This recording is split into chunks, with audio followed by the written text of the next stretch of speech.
La fascinación de un hombre por las damas de la noche tenía aterrorizada a toda una comunidad. De no haber sido por su arrogancia, unas viejas zapatillas de deportes y un extraño fragmento de bala, es posible que nunca hubiera sido descubierto.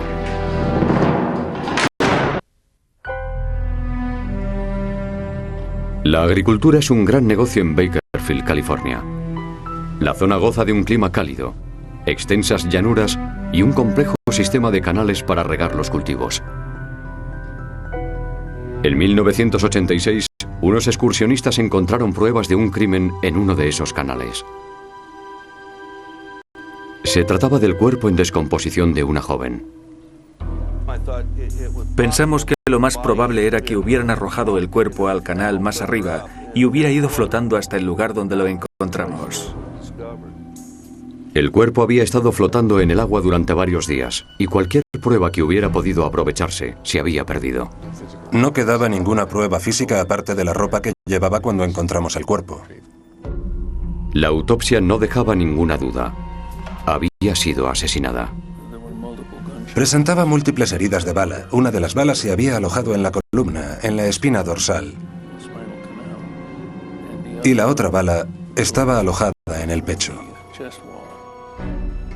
Las balas eran de una pistola del calibre 38. Recuperamos 2 balas, pero solo había un orificio de entrada. Así que las dos habían entrado por el mismo punto. Eso nos indicaba que podía tratarse de un asesinato o una ejecución. El avanzado estado de descomposición hacía imposible la identificación visual, así que el médico forense decidió basarse en las huellas dactilares.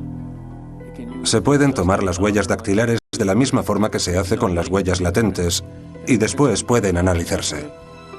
Sus huellas se compararon con las miles de huellas archivadas en las bases de datos del estado de California, y una coincidía.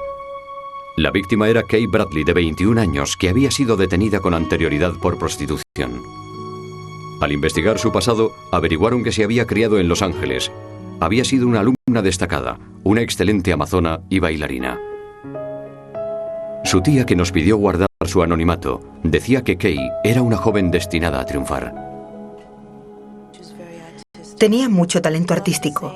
Le gustaba cantar y le gustaba bailar cuando era pequeña. Nunca se portaba mal. No recuerdo que hubiera estado castigada nunca. Y estaba muy unida a su familia. En los años posteriores a su graduación, Kay cometió algunos errores. Era una chica joven que se había mezclado con mala gente, con las drogas. Y que al final acabó en compañía de personas con las que yo no querría que mi hija se relacionase. Toda la familia estaba destrozada. No conseguíamos entender cómo había podido ocurrir algo así, ni por qué había ocurrido, ni quién podía tener la culpa. Kay debía pagar su adicción a las drogas con la prostitución. Por desgracia, ninguna de las otras prostitutas de Bakersfield recordaba haberla visto en el momento de su desaparición. Al cabo de varios meses y cientos de interrogatorios, la pista del asesino de Kay se enfrió. Pero los investigadores no se rindieron. Al final encontraron una nueva pista, pero una pista que tenía un precio. Era el cuerpo de otra joven que aparecía en el mismo canal. Entonces empezamos a pensar que podía ser un asesino en serie, que podía guiarse por el calendario, por las fases lunares o algo que hiciera a la persona comportarse así.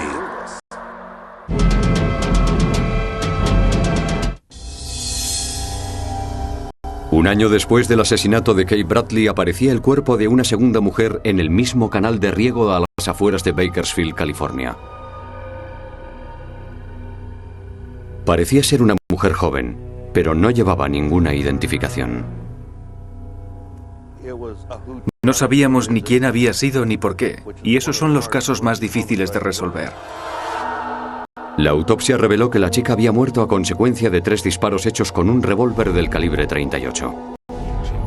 Había recibido varios impactos de frente un poco hacia la derecha que la derribaron al suelo, y una vez en el suelo, volvieron a dispararle por la espalda. Los investigadores buscaron pruebas en el escenario del crimen. En el bordillo de cemento del canal vimos que había más sangre. Así que, analizando el escenario del crimen, sabíamos que el vehículo se había detenido, había parado a un lado de la carretera. Hubo alguna actividad. La víctima resultó herida. La víctima estaba sangrando. Suponemos que la sangre era de la víctima. Y alguien arrastró a la víctima hasta el canal para arrojarla dentro. La policía encontró 3 huellas de pisadas distintas en la arena blanda que había junto al canal. Fueron identificadas como zapatillas de deportes de la marca Adidas. El experto forense Gret Laskowski analizó las balas encontradas en el cuerpo de la víctima, concentrándose en los surcos y relieves que se producen cuando la bala atraviesa el cañón del arma. Son marcas características de cada arma. Las comparó con las balas recuperadas del cuerpo de Kay Bradley. Coincidían a la perfección. Las balas de la primera víctima y las balas de la segunda víctima tenían las mismas características. Es decir, que eran del mismo calibre. Las dos eran del mismo tipo. Y las dos tenían unas características de rayado idénticas. El arma homicida era un revólver Colt del calibre 38. Conozco bien ese tipo de arma porque yo tengo una. La munición también era poco corriente. Era munición más ligera que la normal del calibre 38 de entonces. Era una munición de punta hueca 38-110, que es la munición típica de los agentes de policía. Sí pensamos en aquel momento que podía ser alguien de los cuerpos de policía, un guardia jurado, un funcionario de prisiones, o alguien de ese tipo, porque el asesino no se había deshecho del arma, se la había quedado. Lo primero que debían hacer los investigadores era identificar a la joven. Su descripción no coincidía con ninguna de las personas que constaban como desaparecidas, y sus huellas no coincidían con ninguna huella de la base de datos del estado de California. Por el envoltorio de un preservativo encontrado cerca del cuerpo de la víctima y la forma en que iba vestida, los investigadores sospechaban que podía trabajar como prostituta. Salimos a enseñar una fotografía de la cara de la víctima. Y por suerte, la primera noche encontramos a una prostituta que reconoció la fotografía y nos dijo que recordaba haber visto a la víctima. Fue identificada como Tracy Clark, de 15 años, una joven que había escapado de su casa en Seattle, Washington. La amiga de Tracy, una compañera prostituta, la había visto por última vez marchándose con un cliente que tenía un vehículo poco corriente. Había visto a Tracy Clark subir al vehículo y fue la última vez que la vieron con vida. Nos describió el vehículo como una camioneta de color claro con una capota y que tenía ventanillas a los lados. Pero había miles de vehículos parecidos en California. Sin embargo, el arma homicida, el mismo tipo de arma empleada por los representantes de la ley, era la prueba más importante. Siguiendo una corazonada, la policía de Bakersfield investigó a su propia comunidad y descubrieron que uno de sus colegas tenía una camioneta que coincidía con la descripción. Pertenecía al alguacil del sheriff Dave Rogers.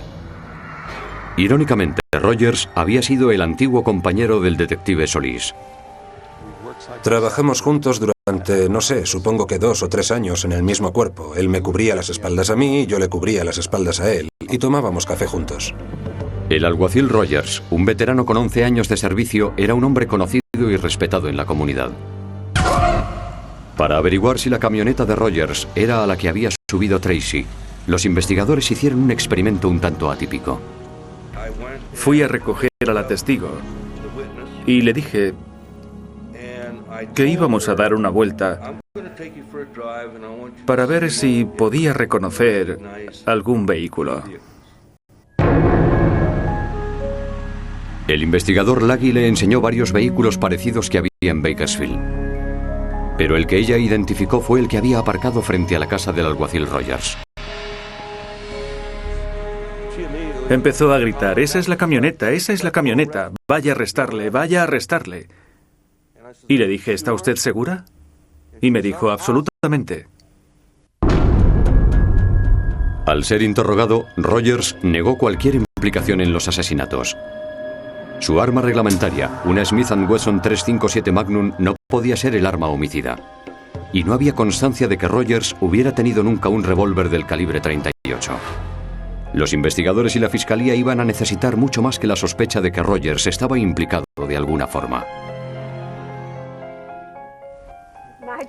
Mi trabajo consiste en aportar pruebas suficientes para cumplir con la premisa del más allá de cualquier duda razonable. Al jurado se le explica lo que es una duda razonable. Y no es cualquier duda, y no es más allá de cualquier duda. Es más allá de cualquier duda razonable, es decir, que en realidad no haya podido ser otra persona. Los detectives de Bakersfield tenían 2 asesinatos sin resolver. Un sospechoso que pertenecía al cuerpo de policía y muy poco más. Así que los investigadores volvieron a hablar con la testigo que había visto a la segunda víctima, Tracy Clark, subir a una camioneta de color claro y le preguntaron si podía identificar al conductor. Le enseñaron una selección de fotografías de 6 individuos. Yo advertí a la testigo de que iba a enseñarle una serie de fotografías que podía o no reconocer. Que no se preocupara si no reconocía a nadie porque no era necesario. Pero no tardó mucho. Dijo, ese es el hombre que iba conduciendo la camioneta a la que se subió Tracy la última vez que la vi con vida. Y señaló a Rogers, David Rogers. Al principio no acababa de aceptarlo bien. No podía creer que un alguacil de la policía hubiera asesinado a 2 prostitutas. El alguacil Dave Rogers volvió a negar una vez más cualquier implicación en los asesinatos. Dado que estaba entre compañeros, Rogers debió sentirse más confiado durante el interrogatorio de lo que habría estado cualquier otra persona. Y además hizo algo que era muestra de ello. Puso un pie sobre la mesa. Entonces el detective Mike Laggy recordó algo importante. Entonces miré y de repente me di cuenta de que estaba viendo una suela que era igual a la huella que había en el escenario del crimen. ¿Sería posible que Rogers, un experimentado miembro del cuerpo de policía, hubiera llevado puestas las mismas zapatillas de deportes al interrogatorio de un caso de asesinato que había llevado para cometer el crimen? Los detectives enviaron las zapatillas de Rogers al experto forense Greg Laskowski. Se veía el logotipo que identificaba la zapatilla como de la marca Adidas en el centro de la suela, y el tamaño de la zapatilla coincidía, y además había un pequeño trozo de la suela que le faltaba. Laskowski presionó la suela de la zapatilla de Rogers sobre una mezcla de polvo especial para huellas dactilares, detergente y una arcilla fina. Y como era de esperar, Laskowski observó el mismo dibujo de la suela, con los mismos defectos, en la muestra de la zapatilla de Rogers que las huellas de pisadas encontradas en el escenario del crimen. Me quedé atónito al identificar la huella de la zapatilla de David Rogers con la del escenario del crimen. Pero para la fiscal Sarah Ryals no constituía prueba suficiente. Te pueden ofrecer las 3 bolas de helado, pero eso no es un banana split. Tienen que estar los plátanos y la nata y la cereza. La nata y la cereza solo son el complemento, solo sirven de adorno. Pero los plátanos son los que constituyen el caso. En la parte trasera de la camioneta de Rogers, la policía encontró gran número de prendas interiores femeninas, fotografías de desnudos de prostitutas y además, un revólver Colt del calibre 38. Era algo inconcebible. No puedo explicar con palabras lo que sentí en aquel momento. ¿Podía ser todo eso cierto? ¿Sería alguna coincidencia? Para averiguar si se trataba del arma homicida, hicieron un disparo contra un tanque lleno de agua para detener la bala. La bala se detiene en un corto espacio de tiempo y en unos 30 o 60 centímetros. La bala cae por su propio peso y se puede recoger en el fondo del tanque. El análisis comparativo de esa bala y de las encontradas en los 2 escenarios del crimen no dejaba ninguna duda de que se trataba del arma empleada en ambos asesinatos. Ahora, Sarah Ryals ya contaba con pruebas suficientes. En ese momento todo se hizo evidente. Lo teníamos todo delante de nosotros y no cabía ninguna otra posibilidad. Y eso fue algo importantísimo. Y por el número de serie, los investigadores descubrieron que el arma estaba registrada a nombre del propietario de un restaurante local. Curiosamente, algunos años antes, el alguacil Rogers había estado a cargo de la investigación de un robo en el mismo restaurante. Detrás de la caja registradora estaba el Colt del calibre 38, que al parecer Rogers se habría apropiado. David Rogers llegó allí y se metió el revólver en el bolsillo y después puso en el informe que el arma había desaparecido. Él se quedó con el arma y la usó para quitarle la vida a 2 seres humanos. Y sí, eso me enfureció mucho. Dave Rogers fue detenido y acusado de 2 delitos de asesinato en primer grado. Cuando David Rogers fue identificado y arrestado, me sentí dolido y furioso. Era un hombre al que yo confiaba mi vida. No sé, en alguna otra circunstancia yo podría haber sido la víctima. Y esa clase de pensamientos oscuros empezaron a pasarme por la cabeza. Una vez bajo arresto, ofreció unas escalofriantes explicaciones para justificar que un hombre de familia aparentemente normal no pudiera controlar sus impulsos asesinos. Es que me vuelvo loco de repente, la cabeza me da vueltas, ¿sabe lo que quiero decir? Se me mete una idea en la cabeza. Sí. Y le empiezo a dar vueltas y vueltas y vueltas.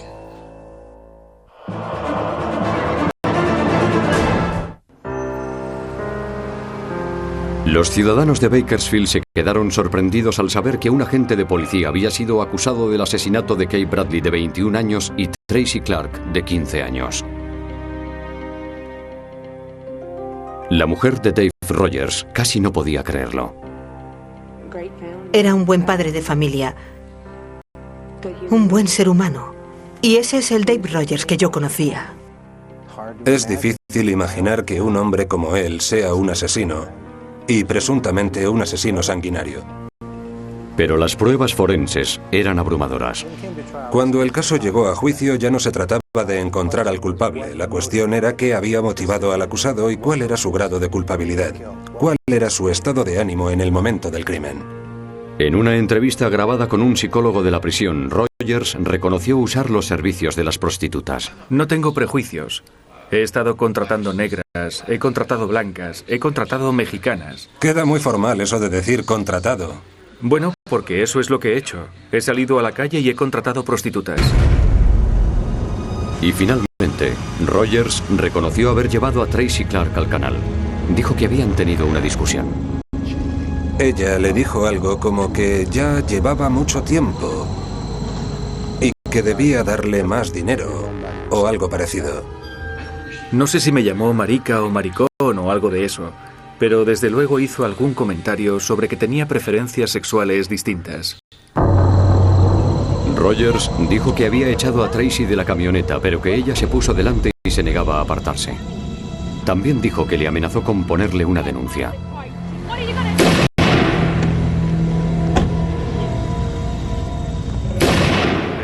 Quería hacer que pareciera defensa propia porque decía que Tracy Clark estaba chillando y gritando y arañándole y haciendo todo ese tipo de cosas. El error de Roger fue bajarse de la camioneta para arrastrar el cuerpo de Tracy hasta el canal, dejando la huella de sus zapatillas en la arena blanda. Su segundo error fue llevar las mismas zapatillas al interrogatorio. Tuvimos mucha suerte como investigadores de que fuera tan descuidado. Fue muy descuidado y dejó muchas pruebas en el escenario del crimen. Dejó pruebas en la camioneta y dejó pruebas en su casa. Rogers no dio ninguna explicación para haber matado a su primera víctima, Kay Bradley. Él declaró que si habían identificado su arma, debía haber sido él, pero que no lo recordaba. Rogers alegaba que sus actos eran consecuencia de los abusos sexuales y emocionales de sus padres cuando era niño. Decir que él era una buena persona, que solo reaccionaba así por su infancia, la verdad es que da ganas de vomitar. Rogers dio a entender que deseaba la pena de muerte. No soporto la idea de haber matado a otra persona y no creo que yo merezca vivir. En serio. ¿Está diciendo que de alguna forma ha planeado su propio final? Solo les di lo que querían. Pero entonces sí tenía un plan. Sí. Dave Rogers fue juzgado por el asesinato de Kay Bradley y Tracy Clark. El jurado tardó 2 días en declararle culpable. Fue sentenciado a la pena de muerte. A los jurados les gusta llegar a sus propias conclusiones. Les gusta jugar no a ser detectives, sino a ser autores de novelas de misterio y poder examinar las pruebas y encajar las piezas del rompecabezas y decir, el culpable solo puede ser este. En mi opinión, es un hombre despreciable donde los haya, pero seguro que vivirá más que yo. Está respirando mi oxígeno y encima tengo que pagarle techo y comida como contribuyente. Lo que más me sorprende de este caso es cómo pudo ser capaz de llevar la doble vida que llevaba. Cómo pudo aparentar ser una cosa y ser aceptado y respetado como agente de policía, y después, por las noches, como el Dr. Jekyll y Mr. Hyde, convertirse en algo completamente distinto. Consiguió engañar a todo el mundo a lo largo de su vida, hasta que los criminalistas y los científicos forenses pudieron pararle los pies.